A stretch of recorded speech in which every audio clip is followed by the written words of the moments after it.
Hello, welcome to our webinar introducing the Oregon ISP project currently under construction. My name is Dan McCloy and I'm part of the team at OTAC. We're glad you're able to join us today. This webinar is being brought to you by Oregon Technical Assistance Corporation. OTAC has been providing training and technical assistance to professionals and citizens concerned about intellectual and developmental disabilities since 1984. Participants in today's webinar can submit feedback and questions through the chat box on the webinar console anytime during the presentation. This webinar is being recorded to share with others who weren't able to attend live today. Your telephones and microphones have been muted for this call. The recording of today's webinar will be posted later today at oregonisp.org. Today, Alan Lytle and Sarah Swenson from OTAC will introduce you to the proposed new Oregon ISP that will begin field testing in May. They are joined in the room by Marilee Bell from Oregon's Office of Developmental Disabilities. So thank you all for being with us, and I'll turn it over to Alan and Sarah. Well, good morning, everybody. Thanks, Dan. And good morning, Sarah. Good morning. And hi, Marilee. Hi, Alan. Glad you guys are here with us in the office, and really glad that all of you have dialed in or connected in on your computers to hear what's going on with this new proposed Oregon's ISP. We are on an exciting path toward this development and looking forward to sharing with you some things about this project today. Just a recurring theme that you'll hear throughout this session is that this is a work in progress, and we are continuing to make changes based on a field test that we're about to be launching, which we'll share more about. Before I get started, I want to get a sense of who's here today. So could you take a moment to respond to our first poll question here and tell us which of these best describes your relationship to the ISP process? So check one of these. What best describes your relationship to the ISP process? Are you a person with a plan, family member, advocate, service provider, a CDDP? We will use this acronym CDDP throughout the day today, or our session today, and CDDP refers to Community Developmental Disability Program. Many of you may relate to that as county staff or your services coordinator. In some counties, they contract with a separate nonprofit organization who provides case management. So the generic phrase CDDP, or Community Developmental Disability Program, refers to that case management or services coordination that happens. Also wondering if we have any brokerage staff here today or any state staff. So it looks like we've had almost everyone respond. 88% of our participants have responded, so thanks to those who did. And let's take a look at the responses. Dan's going to post those results here in the webinar so you can see that it looks like the majority of folks attending today are representing service providers, and about 20% of you represent CDDPs. We have a couple of brokerage staff present and a few state staff present. So thank you very much. We're glad that all of you are here. That attendance distribution reflects our current, what we know about our current distribution of the ISP pipeline, where a lot of service providers are currently subscribed to our ISP pipeline. I've got another question for you before we get too much farther into this. Curious how you access services currently, or if you're a service provider, who do you contract with to be able to provide the services that you provide? So you can check all that apply here. Do you provide services through a brokerage, or contract through a brokerage, or through a CDDP or county, or through children's services? And if you're just not sure, or if it doesn't apply to you, if you're state staff, etc., feel free to mark NA. So I'm getting a number of responses here. Good. Most of you have responded now with over 3/4 of you responding. Let's take a look at those results as well. Looks like a majority of you access or contract services through a CDDP or county.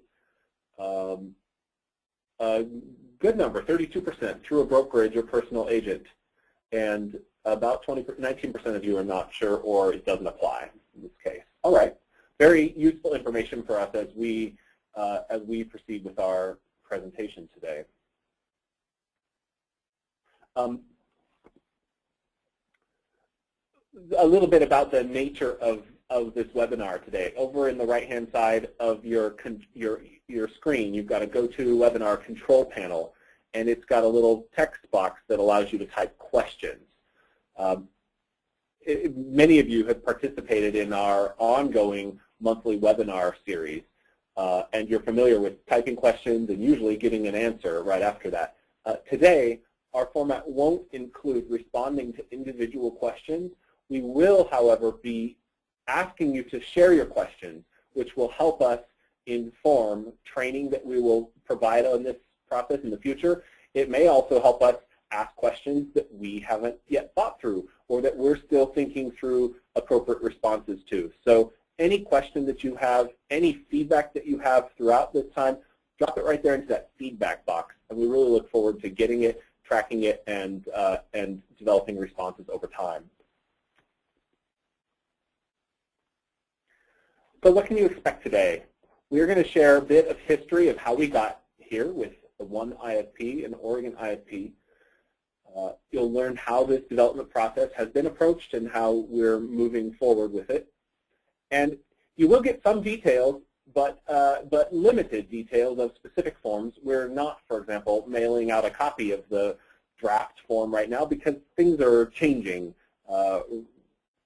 day by day in some cases with this process as we continue to listen to people who plan in various settings and people who have an ISP or family members and figure out how to continue to refine this. So, so you're going to see a work in progress, and we'll be sharing some broad concepts with you. So to understand how we got here, we're going to kind of jump back to early 2013 and even before that. Marilee, do you want to talk a little bit about, have we heard about one ISP before in Oregon? Well, what we had heard for quite some time was some grumbling and some confusion about the variety of ISPs we had in place. I think Alan will show a slide later that says we, in fact, have been operating with 11 different ISPs. And for service coordinators, it was complicated, especially if you had a diverse caseload and you had to become familiar with a variety of different kinds of plans. If you're a family member, it was confusing, or a person who enters our system as a young person and then goes in and out of different service settings. It was confusing for people. So we talked about that as an issue, and then in early 2013, organized conversations started happening, and ultimately a group of stakeholders approached the state with the notion that can we think about one ISP that would be common from birth through death, from our entry into service to exiting service, and across service settings. Excellent. Thank you for that history and perspective. And Marilee mentioned how that led to a group of stakeholders pulled together. This has turned into what we now refer to as the Oregon ISP Advisory Group. It is a large group of stakeholders that represent this array of service settings. It includes family representatives, people who have a plan are being invited to this advisory group. This advisory group reviewed or came in with knowledge of all of these existing ISP processes throughout Oregon, as well as took a look at ISP processes that work in other states. And kind of the way the group worked, because it's a rather large group, they formed some smaller working groups who then would review, would create and refine documents and pass them back to the advisory group for feedback and guidance.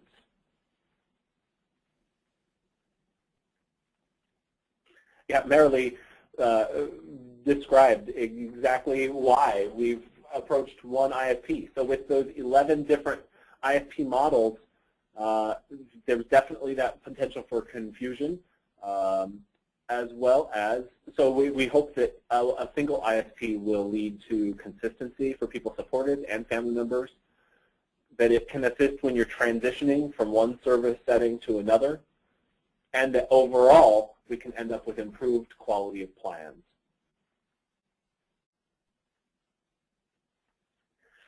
In addition to that rich group of stakeholders, we've also been engaged in ongoing conversation with other groups at the state, including Plan of Care. That's the state's electronic billing system that's been in development and is beginning to go live very soon, I believe. So if provider staff who are here aren't familiar with that, that's something that that someone at your organization, no doubt, ends up being able to log into that system and access billing information for how payments are made from the state to providers. And the ISP plays a key role in that, which you'll see a little bit later in this presentation, how the ISP identifies which services are then authorized for this person and then will end up into Plan of Care. So there's a real direct link with the ISP to Plan of Care. Other key partners have been Employment First implementation team. The governor issued an executive order over a year ago now emphasizing the importance of employment and looking at employment for all people. And we're working together with the Employment First implementation team to include a career development plan that's currently being field tested into the ISP. Sarah, did you have any comments about that? And we will continue to work with the Employment First team as they work through their field test and gather feedback and make adjustments so that we can ensure that the ISP includes any information that we need to include that can help somebody find a job, keep a job, find a different job, and have employment be a valued part of their life. We're also working closely and providing drafts to and getting feedback from the Medicaid waiver unit here in Oregon, our waiver unit, as well as OHA, who has authority. Marilyn, did you have any comments about our partnership with? Well, we've learned how important it is to be in concert with our waiver unit, and Oregon Health Authority oversees our whole system. And so we have had opportunities to present, to talk through things, to identify issues, and to understand what the direction is from CMS. And actually, a couple weeks ago, CMS, our regional office, requested a copy of the ISP, and it has changed since we sent it to them, but hopefully an improvement. But at that time, they felt that we were on the right track. The other group that I might mention is the licensing unit, and we have had opportunities to meet with them as well, and are continuing to do so as we talk about processes and tools associated with the ISP. Yes. So they're such critical partners. We will continue to meet with licensing to so that we can all be clear about implications the process has on licensing, and so that when training rolls out, providers can be clear about expectations that would impact them at a licensing visit. So where are we now in this development process? Let's walk through some of our workflow from here through implementation. We've just completed a limited trial of this, where we've been receiving feedback from self-advocates. We are receiving feedback from self-advocates, family representatives, providers, and service coordinators and PAs that represent a variety of service settings. We've been listening to that feedback, and we've been making changes actively, continuing to develop documents that explain expectations for how we work together to gather thoughtful information, how we identify serious risks, how we work together to build the plan, implement it, and even make changes to it. We're heading toward launching a field test in just a couple of weeks. Here in May, we'll start a field test. We'll use that field test time to then continue to learn from what works and doesn't work. We'll be making some changes to it, continue to make changes, I know, and then we're anticipating a statewide rollout with training in November and December, and then an implementation that would coincide with implementation of some new administrative rules, January 1st. And Ellen, we just might want to, probably goes without saying, but to let folks know that in January the rollout will happen as ISPs come due. Yes, that's always an important question that I hear from people who contribute to planning. Does this mean I'll have to switch everybody's ISP over to something new right away? Those of you who have experience with Oregon's comprehensive ISP system and may have even been around as we've made changes to the process a number of times and over the last, 13, 14 years, know that when we've rolled out ISP process changes, they've been implemented as people's ISPs come due. We would look to a similar model for this rollout. Now, administrative rules. As you think through some of the things that we may present and some questions that come up during our trial and as we're having plans toward field tests, we recognize that some of the specific details of how the plan is laid out, depending on what service setting you're in, you may say, oh, but our administrative rule says the ISP has to or ISP has to do this.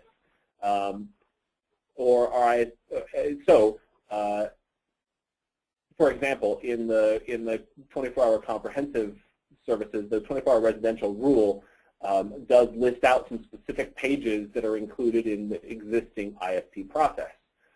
So what we're expecting is that administrative rules are going to be looked at the state level and with rule advisory groups, a rule advisory group between now and the end of the year so that this rollout of ISP can coincide with some revised administrative rules that will support the planning process.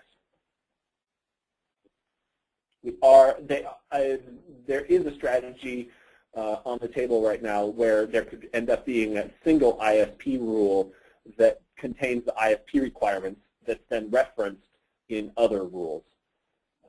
Looking at that as a way that can help unify the requirements around planning.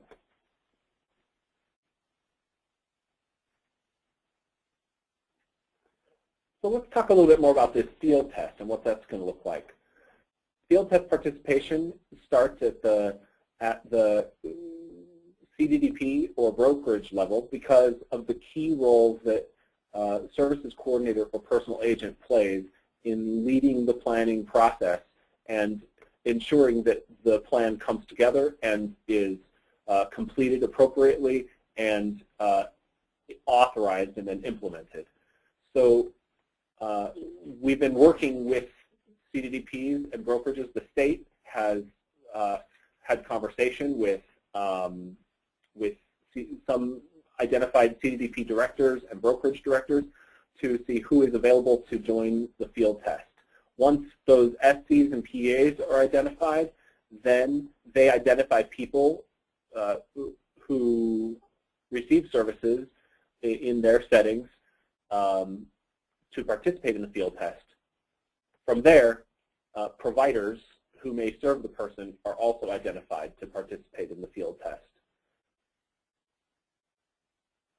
So we anticipate that through the field test, plans will be developed using this new format of ISP meetings for these identified participants in May and June. And then if the team is satisfied with the contents of those plans, they would be implemented. So you may, at this point, be saying, hey, how can I join the field test? are we in? Your organization may have been invited. So, like I said, it's been identification starts at the county and brokerage level, and then moves on from there. There are a handful of participants that we're still waiting to confirm with. So, so it's possible that your organization has been invited. If your organization has not been included in the field test, you'll still be kept apprised of what's going on through our updates here, and we'll look forward to sharing more with you as we move toward rollout. If you're interested in joining the field test and you haven't heard anything and you have questions, you're welcome to contact us or contact your county or CDP or brokerage to see if there are opportunities there to get involved.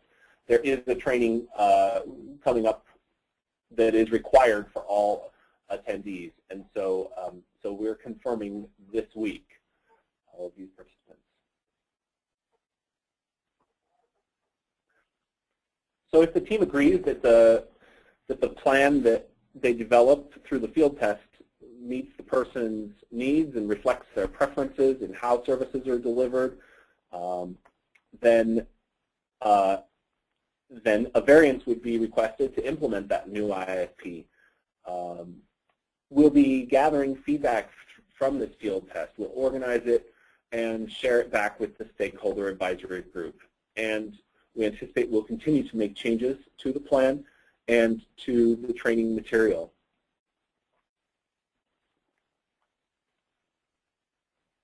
Let's talk about this plan.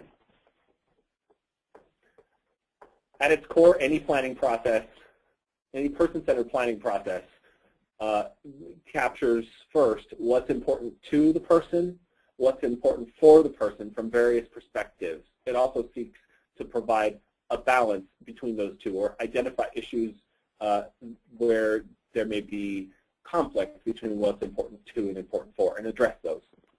So we begin this planning process with a one-page profile. And there are many ways of doing a one-page profile. OTAC has been training one-page profiles for a while. They're used all over the world in person-centered planning circles and beyond. Many organizations in Oregon already use one-page profiles or iterations of one-page profiles. So you may be familiar with something just like this. Your organization may already have something like this that you use. And that's great. That will directly contribute to this new one-page profile into the plan. We've got three key sections of the one-page profile: what people like and admire most about the person, what's most important to the person, and how to best support the person. So we get at those three angles to paint this one-page snapshot of the person. There's also on the one-page profile an image holder so that you could add a picture of somebody if that's what they would like for their one-page profile.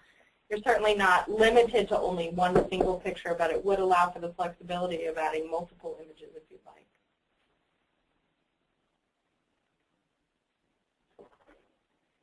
So of course we'll gather information from the person supported and from others who know and care about the person.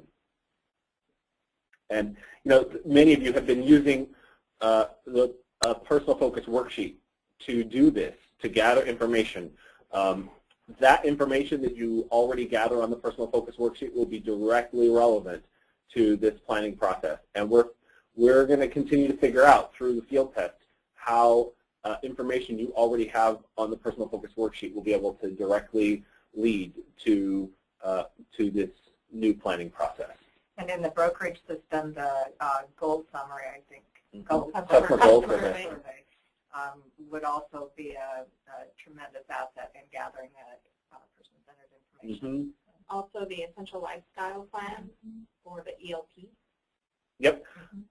Many organizations in Oregon have adopted various person-centered planning tools and methods to gather thoughtful information. We're trying to figure out how to build on this, on that information that's already gathered to be able to get that right to the ISP and focus the ISP on action.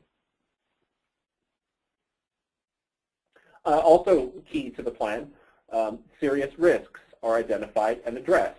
That's no surprise to those of you who've been planning in any system, but you can expect that the plan will show serious risks identified and space to indicate how that risk is addressed.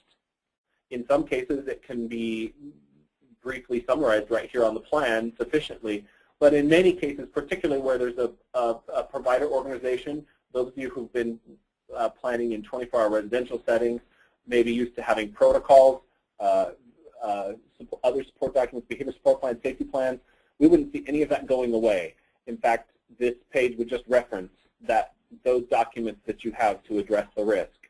So we wouldn't see any change in that regard. And to the question of how are serious risks identified, we are working to develop a single risk identification tool that can be used across the state, something that provides both flexibility where it's needed as well as some structure that's also needed. So so we're working on that, and those of you familiar with a risk tracking record in a 24-hour residential setting would be able to recognize a number of the risks that would be called out on our risk identification tool. Anything else about identifying serious risks here in the room?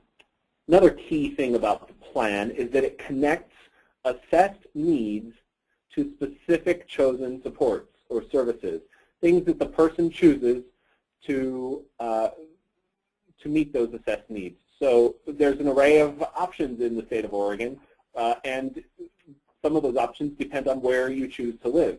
If you choose to live in your family home, you have a number of options. If you choose to live in a residential out-of-home placement, or in a group home, or supported living setting, foster setting, there are a number of services that are available in each of these cases. And so you would have, the plan would outline, and the services coordinator or personal agent would lead this conversation on in assisting the person to understand the options that are available to them based on their assessed needs, and then reflect in the plan which services the person chooses, whether those end up being K-plan services, waiver services.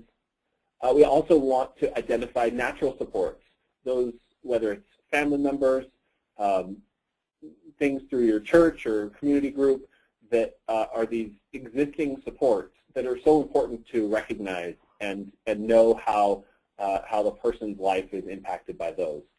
Alan, can I just add, this part of the plan may feel a little clinical because it's tied directly to the needs assessment, and we're required to use the language that CMS requires. However, there are still areas in this part when you're talking about those identified needs where you can talk about how the person prefers to have those needs addressed, and just some ways of continuing to capture that person-centered information. Thank you for that. And I can also give an example of, if the person does choose a residential setting, such as, I know there are a number of folks here who represent supported living providers or 24-hour residential providers. There's also these bundled services, which can be authorized on the plan like so.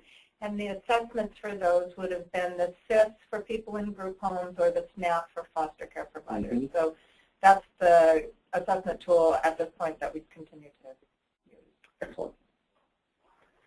And this section of the plan is where I mentioned earlier about some of the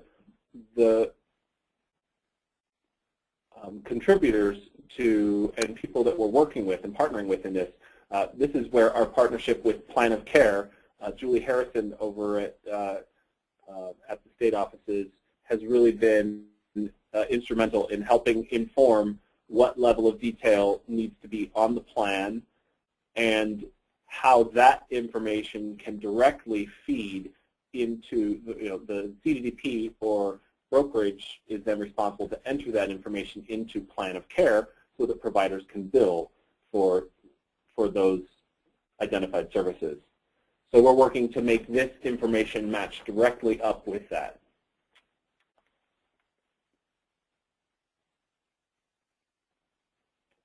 The plan also drives conversations for developing meaningful goals for the future. Again, those of you, here. So we've got, this is a version of discussion topics that we've been using as we've been going through this trial, where we have a number of domain areas, and this is actually only the first set of them. There are more on an additional page where there are these opportunities for discussion.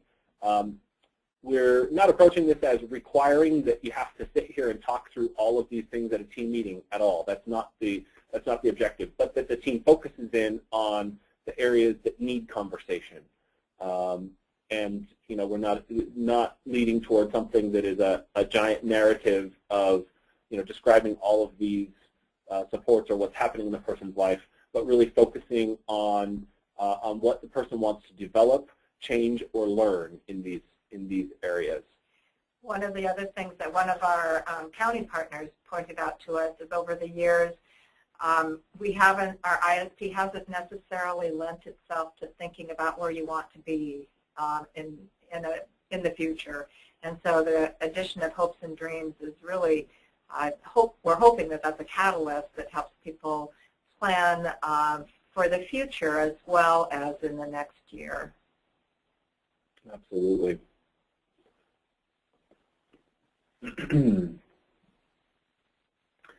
So after the team has the discussion about points that are necessary, that leads to identifying goals. So the team spells out desired outcomes, a purpose for that desired outcome, who's going to be responsible, if it's a provider organization or personal support worker, where will we record progress, how will we know that we're achieving this desired outcome. And so for those of you who are familiar again with 24-hour residential, I keep coming back to that because I remember that that's the largest percentage of attendees here. You may be familiar with various action plan methods, in particular this one up toward the upper part of your screen. We would be providing action plan tools. We would offer various action plan tools that can help a provider develop their own implementation strategies for the goals that are outlined in the plan. So the ISP identifies the broad goals, and then the provider develops those implementation strategies of how they will work toward accomplishing that goal. And the ISP can identify the broad goal, or it can be as detailed as you feel like it needs to be within the plan, depending on who's responsible for helping the person work towards that goal. Mm-hmm. So it does have that flexibility built within it. A key that we're trying to hone in on is flexibility, so that the tool can be used in various ways to accomplish consistent outcomes.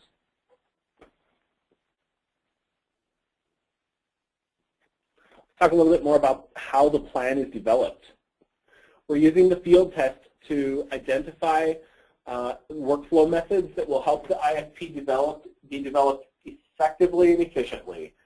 So we know that that we need to coordinate planning with the needs assessment meeting. Needs assessment happens before ISP.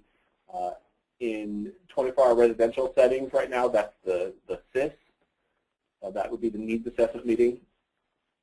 And in foster settings, as Marilee mentioned, there's the SNAP tool that's used. For people in in-home settings, there's an adult needs assessment or children's needs assessment that's in use.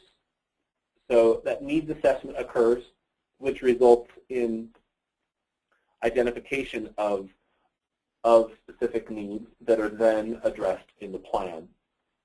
So we're coordinating with that needs assessment meeting. The service coordinator or personal agent facilitates the ISP meeting and that process, resulting in a plan that is completed and authorized. The person and identified contributors or providers follow through with the agreements that they make in the ISP. So where there are specific goals outlined that then say who is responsible to implement this or support the person toward that goal, those identified people or providers follow through with those agreements by implementing them, and if necessary, where expected, tracking progress toward those goals. And of course, making changes. It's always important to keep the plan alive. So we want to watch for those changes that are needed throughout the year and bring those up to the ISP team. And I should mention that that makeup of ISP team looks different in different circumstances. We still use the phrase ISP team and recognize that that has different connotations to various people. We're really clear that the person is at the center of their ISP team and is directing what's going on, and that the person is provided with choice advising around what services are available to them and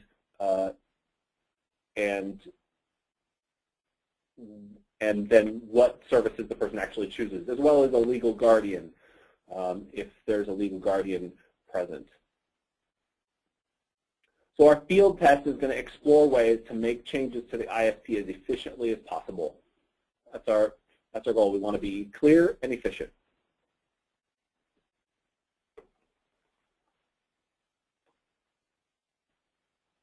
I believe that there was one other slide. Did we cover risk management?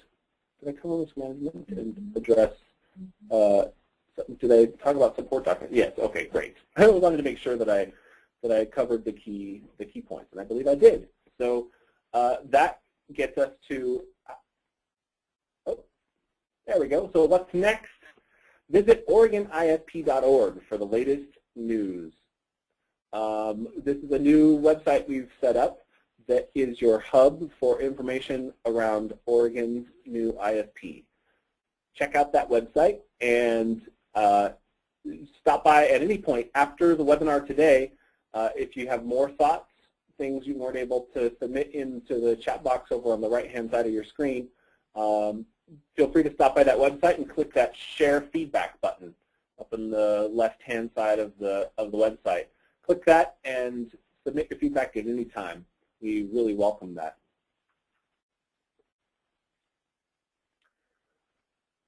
Also, if you don't already subscribe to the ISP pipeline, I recommend that. Get yourself on the ISP pipeline and get the latest updates as they're sent. You can expect that this fall we'll be announcing the training schedule for rollout, which is currently anticipated November and December. And of course, we're going to be listening through this field test and adjusting our training strategies so that we can meet people where they're at and provide trainings that that will get people up to speed as quickly as possible across the state. Boy, thank you so much for for joining us today. And if you took time to submit feedback or questions in that questions box, thank you. If you still have any remaining questions or you maybe hadn't typed any of them yet, do feel free. We'll keep this webinar open for a little while so that you can go ahead and type your questions into that chat box. But thank you all so much. Marilee, thank you for being here. Thank you. And Sarah. Thank you. Thank you. All right. We're going to wrap up for today and look forward to talking to you more in the future. And just a quick reminder, everyone, that this webinar has been recorded, and we will post it online at OregonISP.org for you to watch and share with others. On behalf of the team at OTAC, thank you and have a good day. Goodbye, everybody.